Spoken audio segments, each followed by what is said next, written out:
नमस्कार, खबरों का दंगल में आप सभी का स्वागत है और आपके साथ मैं हूं आयुषी नेगी। नागरिकता संशोधन कानून के खिलाफ दिल्ली के शाहीन बाग में हुए प्रदर्शन को लेकर सुप्रीम कोर्ट ने एक बड़ा फैसला दिया है। कोर्ट ने कहा है कि सार्वजनिक जगहों पर अनिश्चित काल तक प्रदर्शन नहीं हो सकता है, चाहे वो शाहीन बाग हो या कोई और जगह। कोर्ट ने कहा कि निर्धारित जगहों पर ही प्रदर्शन किया जाना चाहिए। आने जाने के अधिकार को रोका नहीं जा सकता है।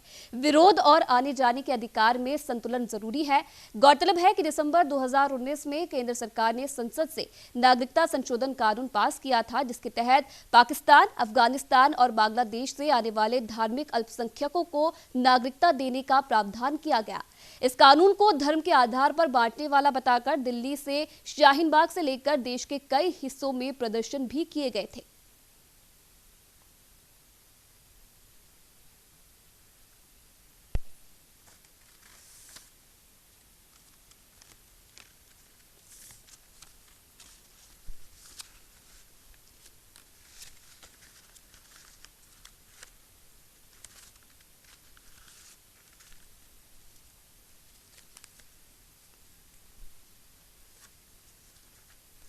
तो इसी विषय पर ज्यादा बातचीत करने के लिए हमारे साथ दो मेहमान यहां पर जुड़ रहे हैं। पहले हमारे साथ यहां पर जुड़ रही हैं नेहा शालिनी दुआ जी, जो कि बीजेपी प्रवक्ता हैं। पहले तो नेहा जी, आपका बहुत बहुत स्वागत है न्यूज इंडिया में। हेलो जी नेहा जी, क्या आप तक मेरी आवाज आ रही है? हाँ जी जी नेहा जी, बहुत बहुत स्वागत है आपका न्यूज इंडिया में। धन्यवाद धन्यवाद जी, तो एक और मेहमान हमारे साथ यहाँ पर जुड़ रहे हैं गुलाम सरवार जी, जो कि मुस्लिम नेता है। सर, आपका भी बहुत बहुत स्वागत है न्यूज इंडिया में। जी शुक्रिया। जी नेहा जी, पहले आपके पास आना चाहूंगी। एक बड़ा फैसला आज सुप्रीम कोर्ट ने सुनाया है। जिस प्रकार का प्रदर्शन हमने देखा था शाहीन बाग में सीए और एनआरसी को लेकर हुआ था, उसके बाद आज सुप्रीम कोर्ट ने फैसला सुनाया है और साफ तौर पर कहा गया है कि सार्वजनिक स्थानों पर अब प्रदर्शन नहीं किया जा सकता है। क्या कुछ प्रतिक्रिया आपकी? कहते थे सीए को लेकर हमने कभी भी ये नहीं कहा, भाजपा सरकार ने या हमारी सरकार ने, कि लोग जिनको नहीं ये पसंद वो इसका विरोध नहीं कर सकते। वैसे तो इसमें ऐसा कुछ भी नहीं है जो विरोध करने लायक हो, क्योंकि लोग जो इसको धर्म के आधार पर सीए को देख रहे हैं और एनआरसी से जोड़ रहे हैं, जबकि एनआरसी का भी कुछ भी लेना देना नहीं है सीए से। लेकिन फिर भी जो लोग भड़काना चाह रहे हैं धर्म के आधार पर जातियों को और लोगों को, जो हमारी विपक्ष पार्टियां हैं, वो आग अलग करना चाहती है, उनके पता चलाना चाह रही थी, जिसकी वजह से लोग भड़क भी रहे थे, उनकी बातों में आ भी रहे थे। शाहीन बाग इसका एक बहुत बड़ा उदाहरण है और ऐसी कई जगहों पर सार्वजनिक जगहों पर जब लोगों ने धरने और प्रदर्शन किए तो वो एक धर्म और जाति के आधार पर कराया जा रहा था, बदलाया जा रहा था एक कौम को कि ये सीएए आपके खिलाफ है, जबकि उसमें ऐसा कुछ भी नहीं था जो किसी के खिलाफ हो, किसी की नागरिकता को छीन रहा हो, ऐसा कोई प्रावधान नहीं था। वो नागरिकता देने का बिल था, ना कि नागरिकता लेने का बिल, छीनने का। तो यहाँ आज जो सुप्रीम कोर्ट ने स्पष्ट कर दिया है कि आपको अगर अभिव्यक्ति की आजादी है और आप किसी भी तरह का कोई विरोध करना चाहते हैं तो उसके लिए सार्वजनिक जो जगहें हैं, जैसे कि आप किसी रोड को ब्लॉक करके बैठ जाए, जिससे कि उनका क्या कसूर, जो सुबह और शाम वहां पर काम करने आते जाते उस रोड को यूज करते हैं, वो मरीजों का क्या कसूर जिनको वहां से एम्बुलेंस को गुजरना पड़ता था और घंटों जाम में रह के कई जो लोग थे वो घंटों जाम में रहकर कई लोगों के साथ। हेलो जी नेहा जी, बोलिए। आवाज आ रही है? जी। तो मैं ये कहूंगी कि वहाँ जो एम्बुलेंस में कई पेशेंट थे, उस वक्त उन लोगों को बहुत परेशानी हुई, वो उनका आना जाना वहाँ, जिस वजह से कईयों ने अपनी जान भी गंवाई। स्कूल में बच्चे जो थे वो सुबह स्कूल नहीं पहुंच पाते थे, उनकी अटेंडेंस शॉर्ट हो गई, टीचर्स ने कई बार उनको पनिश किया, और जो काम पे जाते थे जहां 1 घंटा उनको काम पे आने जाने में लगता था, 1 से 1.5 घंटा, वहीं उस प्रदर्शन के बाद शाहीन बाग में जो प्रदर्शन था, प्रदर्शनकारियों की वजह से वो जाम इतना लगा रहता था कि वो 6-6 घंटे लोगों को अपने घर पहुंचने में लगे। तो ये असुविधा क्यों किसी आम नागरिक को दी जाए? अगर आपको कुछ बोलना है, आप सरकार के विरोध में कुछ बोलना चाहते हैं, तो जंतर मंतर है, और भी ऐसे कई स्थान चलिए हैं जहाँ चलिए पर आप चलिए अपना इस विरोध पूरे कर मामले सकते पर हैं। गुलाम सरवार जी जो कि लगातार बने हुए हैं हमारे साथ, उनकी प्रतिक्रिया जान लेते हैं। गुलाम सरवार जी, नेहा जी की बात आपने सुनी होगी। उनका कहना है कि अगर किसी इंसान को बात रखने की अपनी पूरी स्वतंत्रता है, लेकिन अगर आपको बात रखनी है तो एक निष्पक्ष तौर पर अपनी बात रखिए, ना कि ऐसे प्रदर्शन कर जहां पर जो आम जनता है उन्हें परेशानी हो। क्या कुछ आप कहेंगे, क्योंकि लगातार आप भी शाहीन बाग में जो प्रदर्शन हो रहा था, कहीं ना कहीं आप भी उसका हिस्सा थे, क्या कुछ कहना चाहेंगे आप सुप्रीम कोर्ट के इस पूरे फैसले पर? देखिए, सबसे पहले माननीय उच्चतम न्यायालय ने जो टिप्पणी की है वो बहुत ही सटीक और सधा हुआ है जी और ये पूरे देश पर लागू होता है। बिल्कुल। उच्चतम न्यायालय की टिप्पणी किसी पर्टिकुलर कम्युनिटी या बिरादरी पर या क्षेत्र पर नहीं, बल्कि पूरे भारत के सभी नागरिकों पर पूर्णतः अक्षरशः लागू होता है। अब नेहा बहन जो कह रही थी उस पर भी मैं कुछ बता दूं जी कि भारत में प्रदर्शन कोई पहली बार सीए एनआरसी के अगेंस्ट नहीं हुआ। भारत में अनेकों ऐसे विषय रहे हैं, चाहे वो गुर्जर आंदोलन के नाम से जाना जाता है जो राजस्थान में भी विशेष रूप से किया गया था, जाट आंदोलन जो हरियाणा में विशेष रूप से किया गया था, और आपको आश्चर्य होगा कि करनी सेना नाम की एक तथाकथित फर्जी सेना है जिसने भारत के सड़कों को 20 बार, केवल सिनेमा ऐसा क्यों बना, फिल्में ऐसी क्यों बनी, इत्यादि इत्यादि, जिसका आम जनों से कोई लेना देना नहीं है, उन विषयों पर भी सड़कों को जाम किया गया है। यहाँ तक के रेलवे ट्रैक को तोड़े गए हैं। मेरा सीधा सा मानना है कि यदि कोई दूसरा समूह रेलवे ट्रैक जाम कर देता है, तोड़ देता है, तो वो भारतीय है, और अगर अल्पसंख्यक समाज का व्यक्ति सड़क पर बैठता है तो वो राष्ट्र विरोधी कैसे हो जाता है? प्रश्न नंबर 1। प्रश्न नंबर 2 कि जितनी भी असुविधाएं हुई वो केवल शाहीन बाग में ही क्यों हुई और भाजपा के कार्यकर्ताओं को ही क्यों हुई? आम जनों ने कभी कोई शिकायत नहीं की। भाजपा के कार्यकर्ताओं को नहीं हुई है। और गुलाम जी, एक बात आप गलत कह रहे हैं। जिस प्रकार की तस्वीरें आपने सामने देखी होंगी, और उस वक्त की अगर तस्वीरों की अगर हम जिक्र करें तो कई लोग ऐसे थे जहां उनको काफी परेशानी हुई थी, जो आसपास के लोग थे उन्हें काफी परेशानी हो रही थी, जिस बात का जिक्र कहीं ना कहीं नेहा जी ने भी अपनी बात में किया था कि एम्बुलेंस 6-6 घंटे तक उस प्रदर्शन के कारण रुकी रहती थी। आप किसी एक धर्म को लेकर यहाँ पर निशाना नहीं साध सकते हैं। आपने बाकी लोगों का कहा, जैसे कहा गया कि करनी सेना ने किया और लोगों ने किया, तो आप बताइए इतना लंबा जो है प्रदर्शन, ये आज तक इतिहास में अभी तक भारत में किसने किया है? कौन सा, चाहे जाट आंदोलन हो, चाहे आप करनी सेना का कहिए, इतना लंबा कि लगातार 2.5-3 महीने तक लोगों को परेशान, एक होता है 1 दिन का, 2 दिन का, 15 दिन का, 20 दिन का, आप लोगों ने 3 महीने तक लोगों को परेशान किया। चलिए नेहा जी जवाब सुन लेते हैं, क्या कहना चाहते हैं गुलाम जी? नेहा जी कह रहे हैं कि लोगों को परेशान करने, तमाम भारतवासियों के परेशानियों को कम करने, आदिवासियों के परेशानियों को कम करने। लेकिन गुलाम जी, क्या ये तरीका होता है लोगों की परेशानियों को कम करने का, जहां एक जगह आप भीड़ इकट्ठा कर रहे हैं, चाहे लोगों को वहां पर परेशानी हो रही है, घरों से बाहर नहीं निकल पा रहे हैं लोग, छोटे छोटे बच्चे वहां पर प्रदर्शन में शामिल हो रहे हैं, क्या ये लोगों को सुविधा देना है? सुनिए, अरबों खरबों रुपए का वहां पर माइनॉरिटी का नुकसान हुआ। जिस जगह पर ये धरना था, पूरा शॉपिंग कॉम्प्लेक्स जो है वो ज्यादातर माइनॉरिटी का है। तो यहाँ पर आप भी सिर्फ एक ही धर्म को लेकर बातचीत कर रहे हैं ना, जिस तरीके से आपका कहना है कि हम हर किसी के बारे में सोच रहे थे। शर्जील इमाम जैसे लोग, देशद्रोही लोग आकर प्रदर्शन में, चलिए मैं माफी चाहूंगी, आप दोनों को रोक रही हूँ। नेहा जी, गुलाम जी हमारे साथ, अरुणाचल उसको हम अलग कर देंगे। एक और मेहमान यहाँ पर हमारे साथ जुड़ रहे हैं, अनुज यात्री जी यहाँ पर हमारे साथ जुड़ रहे हैं, कांग्रेस नेता है, उनका स्वागत कर लेते हैं, उन्हें चर्चा में शामिल कर लेते हैं। बहुत बहुत स्वागत है अनुज जी आपका न्यूज़ इंडिया में। आप मुझे बताइए, शर्जील इमाम जैसे लोग उस प्लेटफॉर्म, नेहा जी आपकी बात सुनेंगे। नेहा जी, एक और मेहमान यहाँ पर हमारे साथ जुड़ रहे हैं, उनसे मैं सवाल लेना चाहूंगी पहले। नेहा जी, अनुज जी, क्या आप तक मेरी आवाज आ रही है? हाँ, बिल्कुल आ रही है जी। अनुज जी, जिस प्रकार से सुप्रीम कोर्ट ने शाहीन बाग जैसे आंदोलनों को लेकर आज एक बड़ा फैसला यहाँ पर सुनाया है, आपकी क्या कुछ प्रतिक्रिया है उस पर? लेकिन सुप्रीम कोर्ट ने जिस तरह से आज अपना फैसला दिया है उससे स्पष्ट है कि ये सरकार और जो प्रशासन है दोनों के ऊपर सुप्रीम कोर्ट ने प्रश्न चिन्ह उठाया है कि आखिर क्यों नहीं आपने अपने जो है कर्तव्यों का पालन किया। कि ठीक है, जनता है, जनता तो अगर किसी बात से असंतुष्ट होगी सरकार से तो जनता तो विरोध करेगी, अपना प्रदर्शन करेगी, आंदोलन भी करेगी।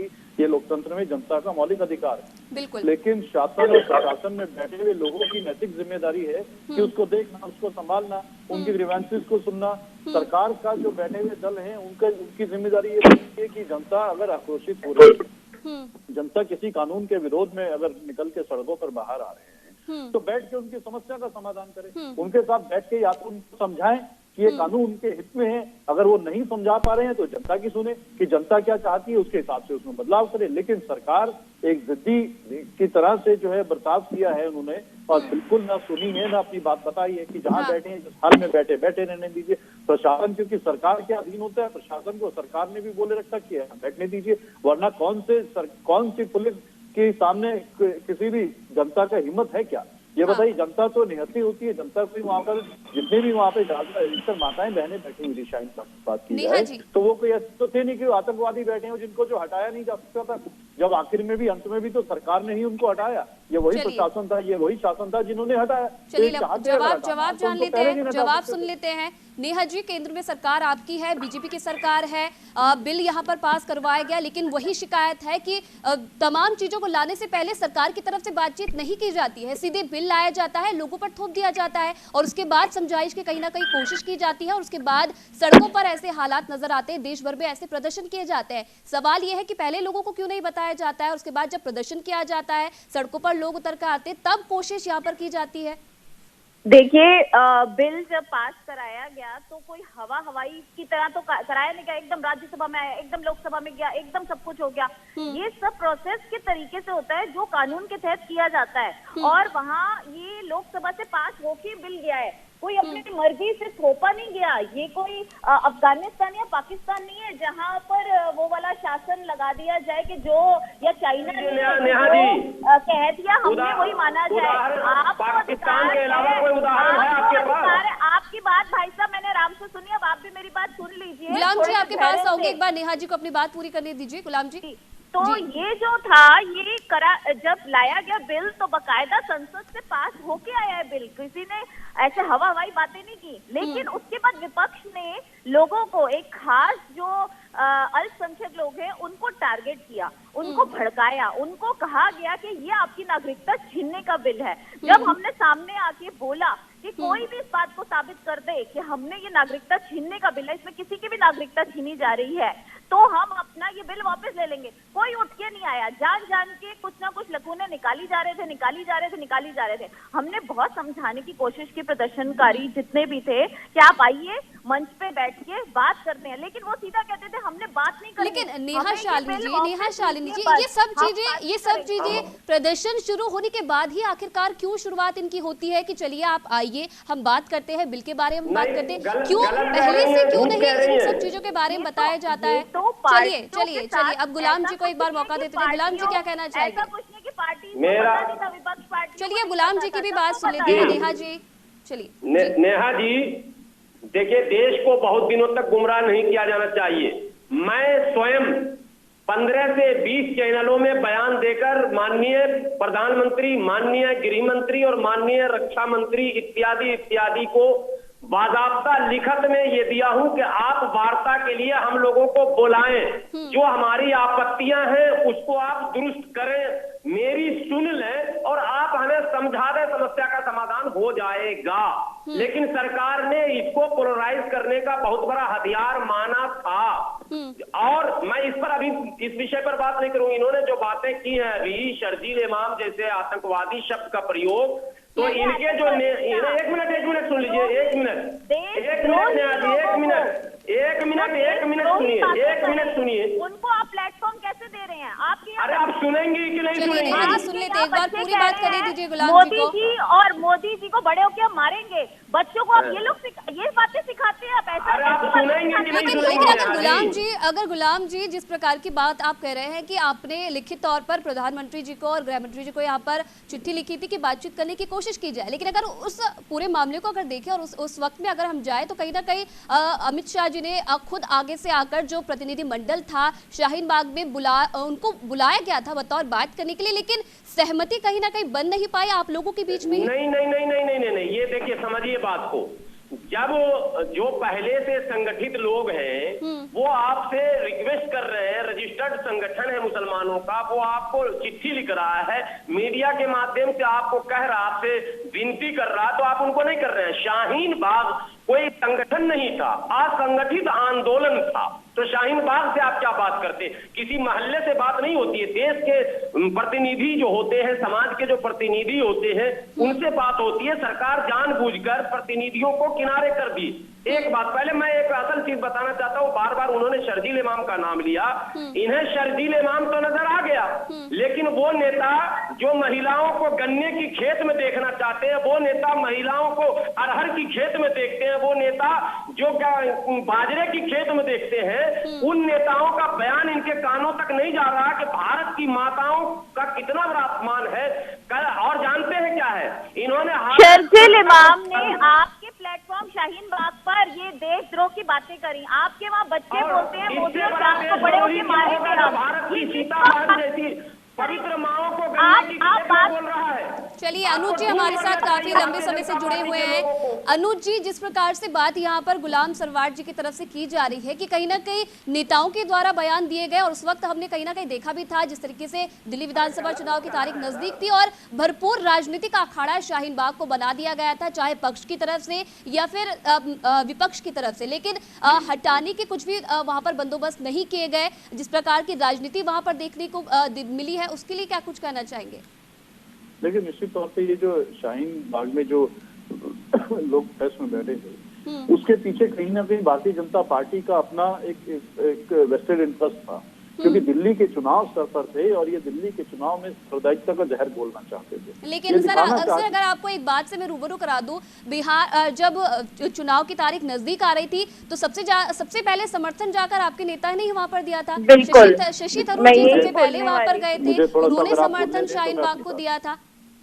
मुझे लगता है आप प्रश्न पे प्रश्न करेंगे तो मेरी बात पूरी नहीं है। चलिए बात पूरी कीजिए। चलिए देखिए, निश्चित तौर पर हम लोगों ने किसी भी ये नहीं कि वहाँ समर्थन देने के लिए गए थे, लेकिन सरकार से मांग करने गए थे कि ये जो बैठे हैं यहाँ पे माताएं बहनें बैठी हैं, इनके मन में शंका है, संशय है, क्यों सरकार इनकी दूर करती है? क्यों नहीं इनको अगर किसी प्रकार का भय हो रहा है कि ये सरकार जो आनंद फानन में ला रही है और जानबूझ करके जो है एक वर्ग विशेष को और हमारे एक धर्म विशेष के लोगों को जो है नुकसान का काम कर रहा है सरकार द्वारा, भारतीय जनता पार्टी द्वारा, तो निश्चित तौर पे कांग्रेस पार्टी उन लोगों के साथ खड़ी हुई। अगर सरकार किसी भी वर्ग को, किसी भी धर्म के लोगों को जो मजहबी आधार पर जो है बांटने का काम करेगी, कुचलने का काम करेगी, लेकिन ये चाहते, मेरी बात पूरी कीजिए, भारतीय जनता पार्टी और इनकी सरकार, देखिए दिल्ली पुलिस किसके अधीन है? दिल्ली पुलिस सीधे होम मिनिस्ट्री के, भारत सरकार के अधीन है। अमित शाह जिस दिन चाहते, जिस दिन ऑर्डर करते उस दिन बैठे रहने देते, लेकिन ये चाहते थे, वहां से इनको फायदा दिख रहा था, कहीं ना कहीं ध्रुवीकरण की इनका एक रास्ता खुल रहा था जो भारतीय जनता पार्टी का एजेंडा रहता है। दिल्ली के चुनाव चाहते थे कि इसी शाहीन बाग के मुद्दे पर चुनाव लड़ा जाए, और उसी मुद्दे पर इन्होंने चुनाव लड़ा। तमाम इनके नेता, चाहे कपिल मिश्रा हो, चाहे अनुराग ठाकुर हो या प्रवेश वर्मा हो, इन लोगों ने किस तरह से हेट स्पीचेस दी, आज तक कोई कार्रवाई नहीं हुई इन लोगों। लेकिन अगर जिस प्रकार से नेहा जी, जिस प्रकार से अनुज जी, जिस प्रकार से गुलाम सरवार जी ने भी इस बात का जिक्र किया है कि सिर्फ शाहीन बाग को तर्ज पर रखकर ये सारी बातें की जा रही है, सुप्रीम कोर्ट ने भी ये फैसला सुना है, लेकिन इन सब चीजों को नहीं देखा जा रहा है जो पिछले कुछ समय से, कुछ दिनों से चल रहा है, जहां कृषि कानून को लेकर विरोध प्रदर्शन किया जा रहा है, कांग्रेस खुद आगे से समर्थन दे रही है, राहुल गांधी खुद जाकर प्रदर्शन में शामिल हो रहे हैं, इन सब चीजों को क्यों नहीं देखा जा रहा है? अनुज जी देखिए, मैं निश्चित तौर पर देख रहे हैं, निश्चित तौर पर देख रहे हैं, और लेकिन देखिए कोरोना महामारी के समय में जो आपदा में अवसर भारतीय जनता पार्टी ढूंढ रही है, अपना हित जो है साधने की कोशिश कर रही है, जनता का हित जाए बाढ़ में, भारतीय जनता पार्टी की चाहती है कि हमारी अपनी बल्ले बल्ले हो। लेकिन अनुज जी यहाँ पर आपको एक बात तो यहाँ पर आपको माननी होगी, कोरोना को लेकर यहाँ पर आप अगर कोरोना को लेकर अगर आप बातचीत कर रहे हैं तो सबसे ज्यादा अगर प्रदर्शन किया जा रहा है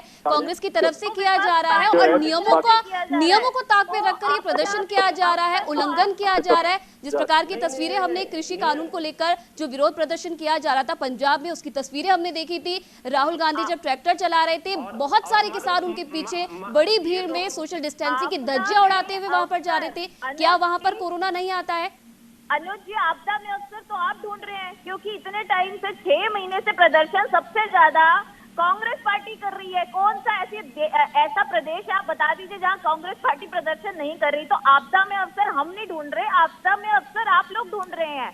आप चाहते हैं, जनता को गुमराह कर रहे हैं। और रही शाहीन बाग की बात, तो शाहीन बाग में आग में घी डालने का काम किसने किया? अगर हमने किया होता तो हमारे पार्टी के कोई नेता तो जाता शाहीन बाग में, वहां का प्लेटफॉर्म पे अपने सांत्वना दिखाने। आप लोगों ने किया, आप लोगों के नेता जाके आप लोग सोच रहे थे कि शायद कांग्रेस का कुछ चांस बन जाए और हम लोगों को वोट मिल जाए, पर उल्टा हो गया। आपको तो एक वोट नहीं मिला। और हाँ, हमने अगर ये राजनीति की होती तो डेफिनेटली हम लोग वहां से कुछ वोट जो है दिल्ली के बटोर पाते। लेकिन हमने सीधा यही समझा कि जब तक वो इस बात पे राजी नहीं होते बात करने को, हमने उन्हें कई अवसर के शाहीन बाग वालों को बोला कि आप आइए और बात कीजिए। वो बात करने के लिए तैयार ही नहीं। तो कह रहे थे बिल वापस लो तब बात करेंगे। तो ये बिल वापस लो तब बात करेंगे, ऐसा नहीं होता। बात पहले की जाती है, उसके बाद आपस में एक बात की जाती है कि आप क्या चाहते हैं, हम क्या चाहते हैं। बिल का विरोध क्यों किया जा रहा है बताइए तो सही। आप आए आप, लेकिन चलिए अगर हम इस पूरे मुद्दे को देखें तो कहीं ना कहीं चलिए सबको अपनी बात रखने की स्वतंत्रता है, सब अपनी बात को रख सकते हैं। लेकिन जिस तरीके का यहाँ पर उसे बात को रखने का तरीका अपनाया जाता है, उसके बारे में यहाँ पर हम बातचीत कर रहे थे। जिस प्रकार का 100 दिन का पूरा शाहीन बाग का जो प्रदर्शन था वो चला था, जो लोग थे चाहे वो किसी भी धर्म के लोग हो, यहाँ पर हम किसी विशेष एक धर्म को लेकर बात नहीं कर रहे हैं, चाहे वो कोई भी धर्म के लोग हो, सभी धर्मों के लोगों को वहां पर परेशानी हुई थी। तमाम जो बच्चे थे आसपास के क्षेत्रों के, वो काफी दिनों तक स्कूल नहीं जा पाए। जो लोग वहां पर मौजूद थे, जिन्हें घर चलाना होता है, दो वक्त की रोजी रोटी कमाने के लिए रोज अपनी नौकरी पर जाना होता है, उन्हें काफी परेशानी हुई। तो इसे लेकर हम बात कर रहे हैं कि आगे जाकर अगर ऐसे प्रदर्शन होते हैं तो कैसे उन चीजों को अगर हम देखें, क्या ऐसे प्रदर्शन होने चाहिए या फिर जो सुप्रीम कोर्ट ने फैसला सुनाया है बिल्कुल सही है?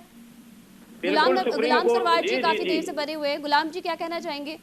सुप्रीम कोर्ट ने जो फैसला दिया है, पूरे देश को एक गाइडलाइन मिला है, सरकार को भी एक संदेश मिला है कि आप भी सक्रियता दिखाएंगे, राजनीति नहीं करेंगे।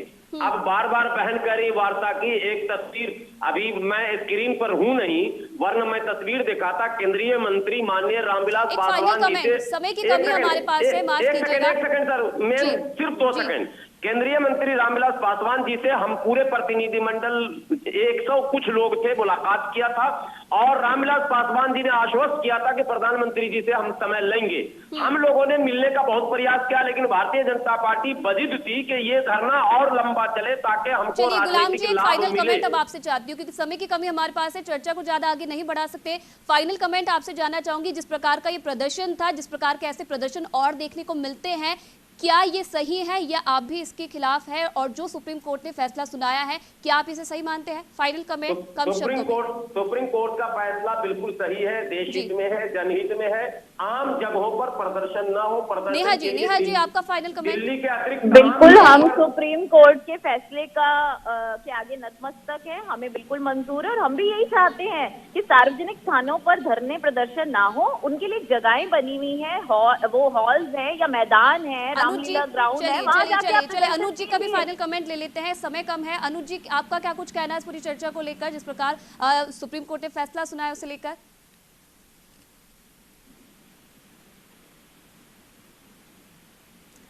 तो चलिए लगता है अनुज जी से संपर्क यहाँ पर सही तौर पर हमारा नहीं हो पा रहा है। फिलहाल आप तीनों का बहुत बहुत धन्यवाद, तमाम अपने विचार साझा करने के लिए और तमाम इस चर्चा में जुड़ने के लिए। फिलहाल जिस तरीके से सुप्रीम कोर्ट ने आज एक सुप्रीम फैसला सुनाते हुए तमाम ऐसे प्रदर्शनों पर रोक लगाने की बात कही है जो कि सार्वजनिक तौर पर सार्वजनिक स्थानों पर किया जाता है, सुप्रीम कोर्ट का साफ तौर पर कहना है कि स्वतंत्र हर व्यक्ति है अपनी बात को कहने के लिए, लेकिन सही जगह का इस्तेमाल इन सब चीजों के लिए होना चाहिए और सरकार और प्रशासन को भी विशेष तौर पर इस पर ध्यान देना चाहिए। फिलहाल इस खास पेशकश में इतना ही। आप देखते रहिए न्यूज़ इंडिया।